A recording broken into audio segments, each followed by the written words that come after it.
So hi friends, high all. আজকে video start করছি দাবাঘষি থেকে। তো আমার পিছনে যে এখন জায়গাটা আছে এটা হচ্ছে দাবাঘষির একটা স্পট, এর নাম হচ্ছে অরণ্যক। তো এখান থেকে স্টার্ট করার একটাই উদ্দেশ্য, এক তো শিলিগুড়ি থেকে আমরা বাই রোড এবার কারে এসেছি, তো ওটা দেখানোর কিছু ছিল না, ডিরেক্টলি স্পটে এসে ভাবছিলাম দেখাবো। এবারে আজকে হচ্ছে এটা আমাদের মানে কালকে রাতে আমরা এখানে অলরেডি কাটিয়ে এখানে এসেছি। আসার সময় রোহিণী দিয়ে ঘুরে এসেছি। তো এই লোকেশানটা এখন খুব কম লোকই জানে, আমরাও খুব কষ্ট করে খুঁজে পেয়েছিলাম। এখনও অত পপুলার হয়নি, কারণ 3 মাস আগে প্রপার্টিটা রেডি হয়েছে। এবারে ভিডিওটা যাই না, নেগেটিভ পাবলিসিটি হতে পারে, তোমরা যেভাবে নেবে। আমি আমার একটা ইনসিডেন্ট শেয়ার করছি এখানে। স্পট খুব ভালো, নো ডাউট, সুন্দর জল আছে সামনে দিয়ে। এটা হোলিতে আমরা এসেছি এনজয় করার জন্য, তাই 2 দিনের বুকিং ছিল। এবারে আজকে আমরা এখান থেকে বেরিয়ে যাচ্ছি, কারণ ওই পাশে দুটো কটেজ আছে, আমি দেখাচ্ছি। ওই দুটো কটেজে দুটো ফ্যামিলি আছে আমাদের, আর আমি আর একটা দাদা ওপরে একটা রুমে আছি, এর ওপরে কোনো একটা রুমে আছি। এবারে উনি কালকে রাতে এসে করে আমাদের বলছেন কটেজ ভাড়া করতে হবে, কারণ ওখানে 11 জনের বুকিং আছে, ওগুলো ডবল বেডের রুম। এবারে আমরা অলরেডি বলে এসেছি যে আমরা কজন আছি, কদিনের জন্য আসছি। প্রথমে 1600 কথা হয়েছিল, আমি প্রাইস দিয়েই বলছি কথা।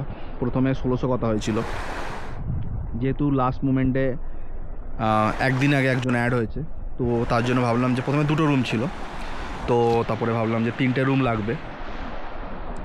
তো ওনারা বললো তাহলে দাদা 1700 করে লাগবে। ঠিক আছে, অসুবিধা নেই, আমরা দিয়ে দেবো। 2 দিন থাকবো এক জায়গায়, এখান থেকে আজকে সাইট সিনে করতে বেরোতাম।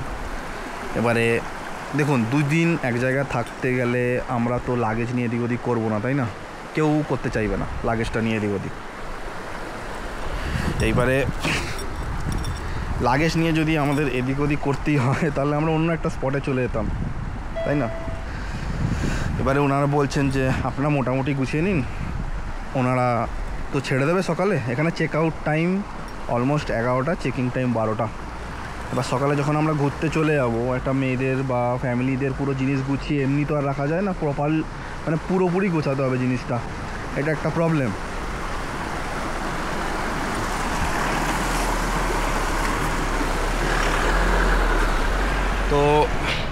তো আমরা ডিসাইড করলাম যে ঠিক আছে, আপনারা যখন মানে বলছেন যে আপনাদের আর মানে অপশান নেই, ছাড়তেই হবে, ছেড়ে ওপরে যেতে হবে, জিনিসপত্র গুছিয়ে আমরা অন্য জায়গায় চলে যাবো। এটা হচ্ছে ইনসিডেন্ট। তো এটা বলার উদ্দেশ্য হচ্ছে, তোমরা যখন আসবে, কোথাও যখন যাবে, ক্লিয়ারলি যেন ওনারাও বলেন, ওনারা তো বললো না, তোমরা একটুখানি জেনে নেওয়ার চেষ্টা করবে যাতে তোমাদের প্রবলেম না হয়। সাথে উনি বললেন যে দাদা এখানে তো হোলির সময় পুরো বুকিং আছে, আপনি এই দার্জিলিং ডিস্ট্রিক্টে কোথাও আর আজকে বুকিং পাবেন না। এটা তো হতে পারে না, এতবার বাইকে করে এদিক ওদিক আসছি, বুকিং তো ঠিক কোথাও না কোথাও পেয়েও যাব, এটা আপনি ভুল কথা বলছেন। তো যাই হোক, আমরা লেপচা জগৎ চলে যাচ্ছি আজকে এখান থেকে। আর ওনাদের আসছে, এবার আমি খাওয়ারের কথা একটু বলি। আমরা খেয়েছিলাম দুপুরের লাঞ্চ, রাতের ইভিনিং স্ন্যাক্স আর ডিনার, এখন সকালে ব্রেকফাস্ট করব। তো দুপুরে খাবার নো ডাউট ভালো ছিল, ডবল ডিম দিয়ে রাইস ছিল। রাতে আমি একটা ছবি দেখাচ্ছি পাশে, এই চিকেনটা অ্যাকচুয়ালি রাত্রে মাংস থাকে সব জায়গাতেই, তো এটা মাংস ঝোল দিয়ে থাকে, অ্যাকচুয়ালি এটা পকোড়া টাইপের দিয়ে দিয়েছে। আমি জানি না যে এটাই হয় নাকি টাইম বাঁচানোর জন্য এরকম করে দিয়ে দিল, ডিটেলি জানি না, কারণ শুধু ডাল দিয়ে খাওয়া সবসময় সম্ভব হয় না আমরা বাঙালিরা। আমি এটা ওয়েস্ট বেঙ্গলের মধ্যে আছি, সিকিমের মতো জায়গায় রাত্রেবেলা খুব সুন্দর চিকেন দিয়ে করে দেয়, যেখানে এত হাই অল্টিটিউডে ওদের নিয়ে যেতে অসুবিধা হয়। তো এনার জানি না কীভাবে, মানে ব্যবসার প্রতি কতটা কি ভালোবাসা আছে, বা কাস্টমারের সাথে, বা কাস্টমার এটাই মানে এটাই ওনার ফেসিলিটি কিনা আমি সেটাও জানি না। জায়গা নো ডাউট ভালো, ঠিক আছে, এই যে দেখতেই পাচ্ছ জায়গা নো ডাউট ভালো। হ্যাঁ, এখানে যদি রাতে কেউ মানে মস্তি করতে চাও, আরামসে নদীর ধারে করতে পারবে। আগস্টের দিকে জল একটু বেড়ে যায়, তখন আরও ভালো লাগে। রাস্তা মানে ফর দ্য 4 হুইলার রাস্তাটা একটুখানি এরকম, ঠিক আছে, কিন্তু এমন না যে যাওয়া সম্ভব না। একটু আগে দেখলে একটা ইনোভা গেল, আমরা আর্টিগা নিয়ে এসেছি, চলে এসছে, কোনো ওরকম অসুবিধা হয়নি। একটু আধটু নিচে তো বাড়ি খাবে। তো মোর অফ দ্য স্টোরি এটাই। এবার এখান থেকে লেপচা জগৎ যাব, কিছু সাইট সিন করতে করতেই যাব অবভিয়াসলি। তো এখান থেকে চলো বেরোই। যদি কেউ আসো মানে নিজেদের মতো একটু মানে বুঝে নাও জিনিসটা, জায়গাটা কেমন, কি তোমাদের কতটা প্রবলেম আসতে পারে। আমি আমার যা ইনসিডেন্ট হয়েছে সেটা শেয়ার করলাম। এবার নেগেটিভলি হবে, পজিটিভ হবে, কাজ কীরকম এটা কাজে লাগবে সেটা তোমাদের দেখে নাও। চলো আমরা এখান থেকে বেরোই, যাই লেপচা জগৎ।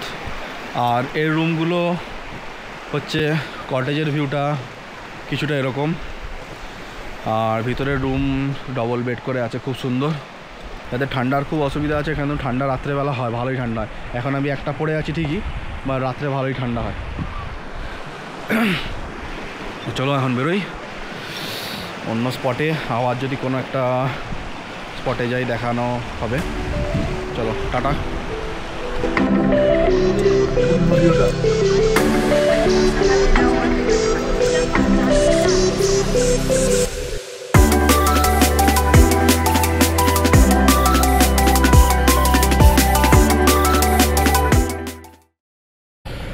সো দাবাগসির ওই পয়েন্ট থেকে বেরিয়ে আমরা প্রথমে দাঁড়িয়েছিলাম এই পয়েন্টটায়।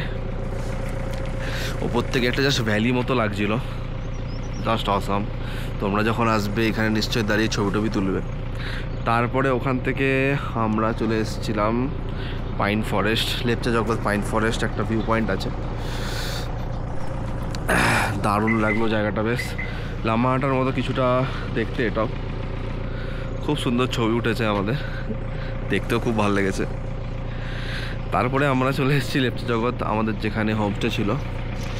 এইখানে 3টে হোমস্টে আছে, একটা আছে Paktin homestay, pepper and spice restaurant, ওপরে আছে হাফিয়া হোমস্টে, এদেরই ওটা। আমরা আছি এই বেথেল হোমস্টেতে, এইটা আমাদের হোমস্টে। ওপর থেকে ভিউটা জাস্ট অসাম। আমরা নিচের রুমে আছি, কারণ বলেছিলাম এমার্জেন্সিতে বেরিয়ে চলে এসেছি ওখানে এই ঝামেলা করার জন্য।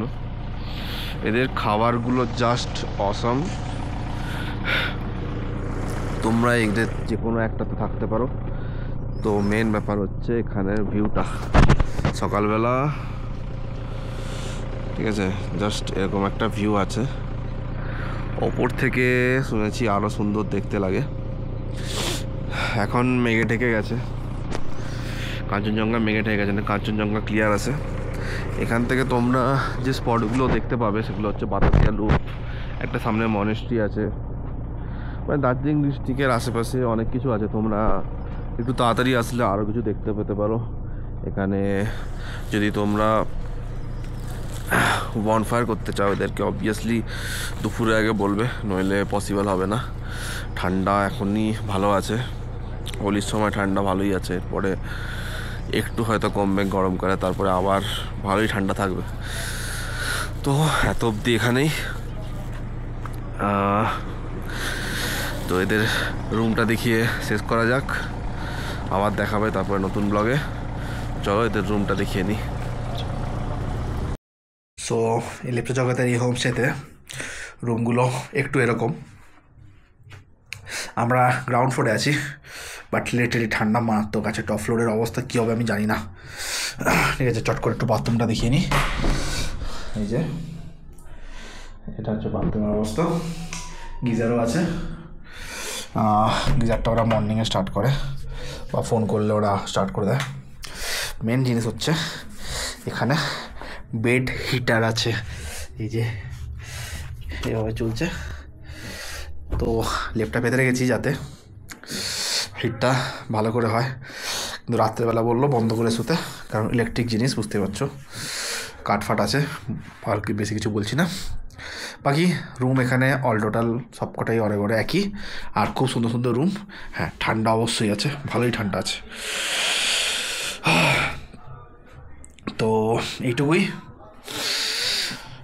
বাকি দেখা হচ্ছে আবার অন্য ব্লগে। ততক্ষণের জন্য টাটা।